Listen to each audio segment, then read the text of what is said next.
हमने ऑपरेशंस के अंदर इलेक्शन लड़े हैं, ये तो कोई मसला ही नहीं है ना। मेयर लेके आएंगे, डॉल्फिन जो है वो नर है या मादी है? ये तो चेक करना पड़ेगा, कैसे कैसे बगैर देखे तो मैं बता। अगर आदमी अपने आप को भी देखता है कि मेरे में कैपेसिटी है, मैं इस काबिल हूँ, क्या मेरी फॉलोइंग है, कोई पसंद करता है मुझे।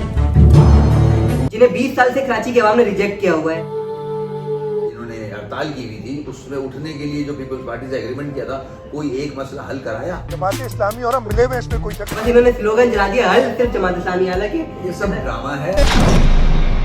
और जो ये इल्जाम एमक्यू पे लगाते हैं कि इतने मार दिए और इतने मार, उस वक्त भी तो ये एमक्यू में थे, उसका क्रेडिट क्यों नहीं लेता? उस पार्टी से एग्रीमेंट करना कोई आसान काम नहीं है। हमारा वोटर खुश नहीं होता। इंटीरियर सिंध से जारी डोमिसाइल पे लोगों को लाके बसाया गया कराची में। यानी जो मेयर आएगा वो उसी तरह 4 साल तक रोता रहेगा जिस तरह आप रोते रहे इख्तियारात के लिए। तो आप बायकाट क्यों नहीं कर देते इलेक्शन का? देखिए, बॉयकॉट सॉल्यूशन नहीं है। तो इख्तियार नहीं हो मेयर के पास तो वो भी तो सोल्यूशन नहीं है।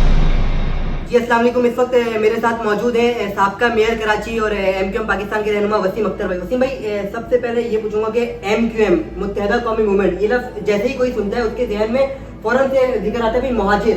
आप क्या समझते हैं, कराची के महाजिर, कराची हैदराबाद के महाजिर आपके साथ आज भी खड़े हैं या नहीं खड़े हैं? बिल्कुल, अल्लाह का शुक्र है कि हमारा वोट बैंक इंटैक्ट है और जिन ग्राउंड्स पे एमक्यूएम वजूद में आई थी वो महाजिरों के इशूज़ थे, महाजिरों के साथ नाइंसाफी थी।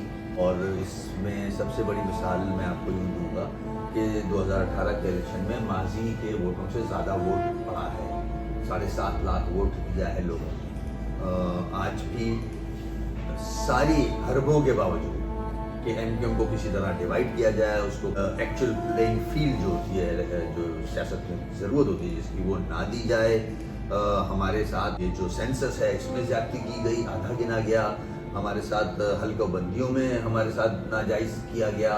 इंटीरियर सिंध से जारी डोमिसाइल पे लोगों को लाके बसाया गया कराची में, उनको जॉब्स दी, हमें जॉब्स भी नहीं दी, 40% कोटे को भी वायलेट किया। इसके बावजूद कराची की आवाम बाशऊर है, जानते हैं कि इनकी किस किस्म की पॉलिसीज़ हैं और हम एक वाहिद जमात हैं जो middle class, lower middle class को रिप्रेजेंट करते हैं इन पार्लियामेंट। वसीम भाई, आपने कहा कि 2018 में आपको माजी से ज़्यादा वोट पड़ा, लेकिन जहाँ तक मेरा ख्याल है कि 2013 में एमक्यूएम को 25 लाख वोट पड़े थे और 8 लाख, तो ये तो काफ़ी डिफरेंस है। आप कह रहे हैं कि ज़्यादा वोट पड़ा है। मैं पिछले इलेक्शन की बात कर रहा हूँ, जो उससे पहले इलेक्शन हुए थे, उससे पहले 7 लाख वोट पड़े थे, उसके बाद 7.5 लाख वोट पड़े 18। ठीक वसीम भाई, लेकिन हमने ये NA 240 का इलेक्शन हो या NA 245 का इलेक्शन हो, हमने ये देखा कि भाई वोटर अपने घरों से नहीं निकला। कराची का वोटर अपने घरों से क्यों नहीं निकल रहा है? वो वोटर जो निकल कर एमक्यूएम को वोट डालता था क्यों नहीं निकल अपने घरों से? उसके काफ़ी फैक्टर्स हैं, काफ़ी इश्यूज हैं, उनके अपने रीजंस हैं। कराची को 14 साल से काबिज है एक पीपल्स पार्टी, और या तो डिलीवर कर रही होती या तो मसाइल हल कर रहे होते वो लोग, तो समझ में आता।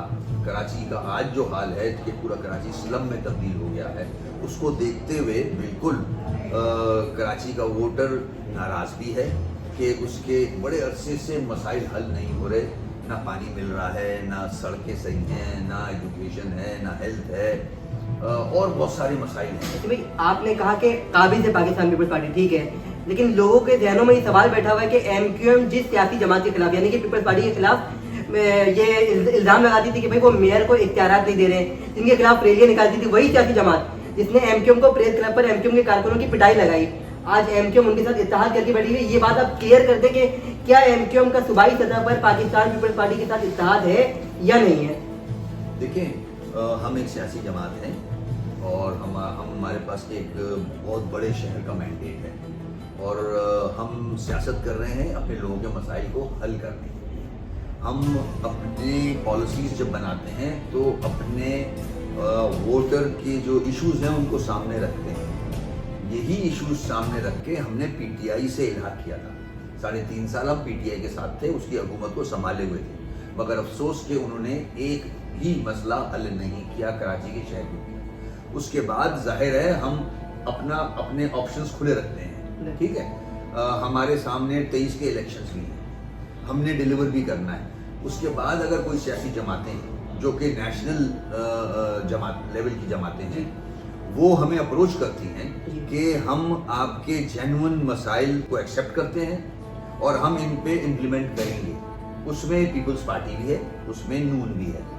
जब सिंसेरिटी के साथ हमारी मीटिंग होती है और वो हमें एंगेज करते हैं तो हम उनसे गारंटीज लेते हैं, एग्रीमेंट करते हैं पाकिस्तान की आवाम के सामने, ठीक है। हम रिसीविंग एंड पे हैं। उनके पास फाइनेंशियल अथॉरिटी है, एडमिनिस्ट्रेटिव अथॉरिटी है, उन्हीं के पास जाएंगे हम, या तो पीटीआई के पास जाएंगे हम, या नून या पीपल्स पार्टी के पास जाएंगे। पीपल्स पार्टी सूबे की जमात है, नून हम समझते हैं 23 के बाद वो हुकूमत बनाएंगे, तो जो बेस्ट ऑप्शन हम समझते हैं अपने लिए हम उसी तरफ जाएंगे ताकि मसाइल हल हों। तो वसीम भाई, क्या एमक्यूएम अपने लड़कों को नौकरियां दिलवा सकेगी जो लड़का आज दर बदर फिर रहा है, या इसी तरह दर बदर फिरते रहेगी, कभी नून लीग के दर पे, कभी पीपल्स पार्टी के दर पे? देखें, कराची के लोग ना पीपल्स पार्टी को वोट डालते हैं ना किसी और जमात को ऐसा वोट डालते हैं। हमारी जो ये कोशिशें हैं ये इसीलिए हैं कि कोटा सिस्टम का जो 40% है उसको लेटर एंड फील्ड इम्प्लीमेंट करवाएं, तो उसमें नौकरियां आती हैं। मगर पीपल्स पार्टी की बदकिस्मती से पॉलिसी ऐसी है कि वो ना तो वो 40% कोटा इम्प्लीमेंट करते हैं, ना जॉब देते हैं, सिंध से लाके लोगों को यहाँ की जॉब भी पूरी कर देते हैं। ये स्ट्रगल है हमारी, हम कोर्ट्स में हैं, इस पे कोर्ट्स में गए हुए हैं हम, समझ रहे हैं आप, हाई कोर्ट में हैं, सुप्रीम कोर्ट में हैं, हम हर फोरम पे इस पे आवाज बुलंद कर रहे हैं। हमारे अगर एग्रीमेंट्स देख लें आप, तो चाहे वो नून से किए हुए हों चाहे पीपल्स पार्टी से, उसमें ये शिक मौजूद है, ठीक है, कि हमें हमारा जो ड्यू शेयर है वो हमें मिलना चाहिए। स्ट्रगल कर रहे हैं और उम्मीद करते हैं कि ये मसाइल हल होंगे, इसीलिए तो हम एग्रीमेंट्स कर रहे हैं, हम कड़वे घूंट पी रहे हैं। पीपल्स पार्टी से एग्रीमेंट करना कोई आसान काम नहीं है, हमारा वोटर खुश नहीं होता, मगर हमने मसाइल हल करने हैं। हम सियासी जमात हैं और हमें पता है कि सिंध की हुकूमत जो है उसी के पास सारे पावर्स हैं, तो हमें उसी के पास जाना होगा। चाइना और रशिया तो नहीं जा सकता, नहीं जा सकते। ठीक है वसीम भाई, अल्लाह के मसले हल हो। लेकिन वसीम भाई, कराची में बल्दियाती इंतखाबात होने जा रहे हैं, एमक्यूएम जाती है अदालतों में हल्का बंदियों की दरख्वास्त लेकर, मुस्तरद कर दी गई। एमक्यूएम पीपल्स पार्टी के सामने ये मुतालबा करती है कि भाई मेयर के इख्तियारात में फला इजाफा किया जाए, नहीं किया गया, यानी जो मेयर आएगा वो उसी तरह 4 साल तक रोता रहेगा जिस तरह आप रोते रहे इख्तियारात के लिए। तो इसका क्या फायदा है? फिर ये मेयर आप बैकआउट कर दे इलेक्शन का। ये तो अवाम समझे, अवाम देखे, अवाम बेस्ट जज है कि जब तक बल्दियाती निजाम मजबूत नहीं होगा कोई भी मेयर आ जाए वो कुछ डिलीवर नहीं कर सकता। तो आप बायकॉट क्यों नहीं कर देते इलेक्शन का? देखें, बायकॉट सोल्यूशन नहीं है। तो इख्तियार नहीं हो मेयर के पास तो वो भी तो सोल्यूशन नहीं है ना भाई। उसके लिए स्ट्रगल करनी पड़ती है, हम स्ट्रगल कर रहे हैं, हमने केस जीता है। मैंने 4 साल जो मैं चीखा हूँ उसमें मेरी कामयाबी हुई है जी। मैंने सुप्रीम कोर्ट से फैसला ले लिया है, उसमें मेयर नहीं हारा है, सिस्टम हारा है। वो जो फैसला लिया है गवर्नमेंट की जिम्मेदारी बनती है उस सुप्रीम कोर्ट के ऑर्डर्स को इम्प्लीमेंट कराए, और वो अगर इम्प्लीमेंट होता है तो पूरे पाकिस्तान का बल्दियाती निजाम मजबूत होगा। ये एमक्यूएम का मेयर था जिसने स्ट्रगल की और यहाँ तक पहुंचे हैं हम।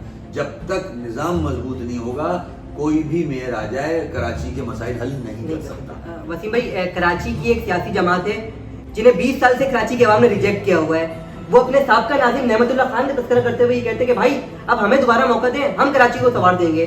जब मेयर के पास इख्तियार नहीं होंगे तो वो कैसे संवारेंगे? ये तो अवाम सोचे कि वो किस लॉलीपॉप देना चाह रहे हैं। वो जब आपके पास इख्तियार थे भी तो आपने क्या किया? आज आप एक राउंड अबाउट की पार्टी बन के रह गए हो, बैनर पार्टी। जो राउंड अबाउट होता है उसे बैनर लगा के ये अपनी सियासत करते हैं। इनसे तो बहुत सारे सवाल निकलते हैं कि इतना फंड आ कहां से रहा है। यही सवाल मैं कर रहा हूँ कि भाई कराची के बल्दियाती इंतखाबात में इन्होंने अरबों रुपए लगा दिए हैं, इतने पैसे कहाँ से आ गए? ये तो इनसे सवाल करे इलेक्शन कमीशन के। इलेक्शन कमीशन के रूल्स हैं, एक अमाउंट से ज्यादा आप अमाउंट खर्च नहीं कर सकते। ये इतना अरबों रुपया जो लगा रही है जमात इस्लामी, ये पैसे कहाँ से आ रहे हैं? ज़कात की तरह खानों के पैसे तो नहीं, उसी के पैसे हैं। चले इनसे ये सवाल कर लें, इन्होंने जो एग्रीमेंट किया था फेस सेविंग के लिए, अपनी जो इन्होंने हड़ताल की हुई थी उसमें उठने के लिए जो पीपल्स पार्टी से एग्रीमेंट किया था, कोई एक मसला हल कराया? और अगर सपोज, पहली बात तो हो नहीं सकता ये, अगर हो गया मेयर बन गया इनका, तो वो हल कैसे करेगा जब तक ये सिस्टम मजबूत नहीं होगा? बस इन्होंने स्लोगन चला दिया, हल सिर्फ जमात इस्लामी। हालांकि ये सब ड्रामा है। ये अब अपनी मजहबी जमात की शक्ल चेंज करना चाह रहे हैं, ये लिबरल बनना चाह रहे हैं, सेकुलर बनना चाह रहे हैं। अब आप इनका सोशल मीडिया देख लें, कि ये उसी तरह चल रहे हैं जैसे पीटीआई ने काम नाच गाने पे शुरू किया हुआ है। इंशाल्लाह आप देखेंगे इलेक्शन से पहले जो इनकी क्वार्टर मीटिंग होगी ना, उसमें उसी तरह पीटीआई की तरह नाच गाने नजर आ रहे होंगे आपको जमात। हम हर दूसरे दिन देखते हैं ये के इलेक्ट्रिक के दफ्तर के बाहर जाकर बैठ जाते हैं, फिर अगले दिन ये शाम में उड़ जाते हैं। तो सोल्यूशन रिजल्ट क्या है जीरो। देखिए ना, मैं तो फिर बता रहा हूँ ना आपको, जो राउंड अबाउट पे देख लें इनके बैनर नजर आएंगे आपको। जी। इनके ये राउंड अबाउट की पार्टी बन के रह गए हैं। इनको रिजेक्ट किया है हमेशा से कराची ने, खासतौर पे कराची ने टोटल रिजेक्ट किया, वरना कहीं ना कहीं तो सीट जीतते। एक मौका दिया था इन्होंने इनको, अल्लाह ने इनको एक अच्छा आदमी दिया था नेमतुल्लाह साहब की शक्ल में, मगर उसमें भी ये कंप्लीट नाकाम हुए। रिजेक्शन से याद आया वसीम भाई, वो पिद्दी कौन है और ये लफ्ज आपने कहाँ से इजाद किया? लफ्ज तो मैंने नहीं इजाद किया, बहुत अरसे से इजाद है, मुहावरा है एक, वो उसको कोट करते हैं लोग। तो मैंने जब इन साहब को देखा कि ये सियासत करने आ गए हैं और ये लीडर बनना चाहते हैं, तो मैं तो हैरान हो रहा था कि ये शख्स जो हमारी जमात में जिस तरह आया था एमक्यूएम में और जिस तरह से ये काम करता था, और आप जाहिर है आपकी ख्वाहिशें तो हो सकती हैं, मगर आदमी अपने आप को भी देखता है कि मेरे में कैपेसिटी है, मैं इस काबिल हूँ, क्या मेरी फॉलोइंग है, कोई पसंद करता है मुझे, ये सारी चीज़ें रखता है, उसके बाद फैसला करता है। ये तो कभी सीएम बनना चाहते हैं, कभी पीएम बनना चाहते हैं, कभी आज का कल का बयान देखा था कि हमारी इस 245 पे हार नहीं हुई है, हम इखलाकी तौर पे हम जीते हैं। तो इखलाक नजर तो आता नहीं इनका। इनको क्या उन्होंने बहुत जल्दी तोड़ लिया था क्या? हाँ, वो तो पुरानी बात हो गई है, उन्होंने खराब किया था इसे, जो आज हम भुगत रहे हैं। अब मेरे ख्याल में इस 245 के इलेक्शन में जो इतने वोट पड़े हैं ना, इनको वापस चला जाना चाहिए, मगर वापस जाएंगे नहीं। इन्होंने जो ये पीछे कुछ लोगों को लगाया हुआ है, लड़कों को बेवकूफ़ बना के, उसी के लिए ये स्टेटमेंट दिया है। असल में इनका है कारोबार, यहाँ अच्छा कारोबार करते हैं, उसके लिए यहाँ बैठे हैं। उसमें पिद्दी जिन्हें आप कहते हैं मुस्तफ़ा कमाल, वो साहब ये कहते हैं कि भाई कराची में जो तरक्याती काम करवाए ना, वो बतौर मेयर मैंने करवाए। हालांकि वो मेयर जो थे वो तो एमक्यूएम के थे, वो जो खुद को क्रेडिट देते हैं, इस पर क्या कहेंगे आप? देखिए, मजे की बात, इनसे सवाल ये करें कि जो एमक्यूएम ने तरक्याती काम कराए उसका क्रेडिट तो लेते हैं, और जो ये इल्जाम एमक्यूएम पे लगाते हैं कि इतने मार दिए और इतने मार, उस वक्त भी तो ये एमक्यूएम में थे, उसका क्रेडिट तो नहीं लेता है। आप इल्जाम लगाते हैं ना, कब्रिस्तान भर दिए, ये कर दिया, तुम भी तो ये भी तो थे उसके अंदर, और इनके साथ जो बैठे हैं वो तो एक्टिव थे बहुत। हाँ, उनका नाम तो चलता था कराची में। तो ये क्रेडिट भी तो लें, ये क्रेडिट आप डाल दे, ये इल्जाम डाल दे तो एमक्यूएम पे, पूरे इल्जाम एमक्यूएम पे, अच्छे इल्जाम खुद, अच्छे खानदानों खुद पर। तरक्की के काम हुए जो कि टीम वर्क था पूरा एमक्यूएम का। एमक्यूएम के बगैर तो हर आदमी जीरो है भाई, जीरो है। उनका इंतखाबी निशान जो है वो डॉल्फिन। अच्छा, वो डॉल्फिन जो है वो नर है या मादी है? यार ये तो चेक करना पड़ेगा, कैसे बगैर देखे तो मैं आपको खैर वसीम भाई, एमक्यूएम के बहुत सारे सपोर्टर कारकुनान आपसे नाराज हुए बैठे हैं, ना जाने किस वजह से। उन्हें आप किस तरह कायल करेंगे और उन्हें किस तरह आप ये कायल करेंगे कि वो अपने घरों से निकलकर एमक्यूएम पे को वोट डालें, जो नाराज हुए बैठे हैं कारकुनान आपके? हम कोशिश कर रहे हैं, उनके पास भी जा रहे हैं, जो मुख्तलिफ वजूहात पे घर बैठ गए हैं, जबरन घर बैठ गए हैं, नाराज होकर घर बैठ गए हैं, होता है ऐसा, इसमें कोई ऐसी बात नहीं है। और हमारी कोशिश, हम कामयाब हो रहे हैं, बहुत सारे लोग आ गए हैं।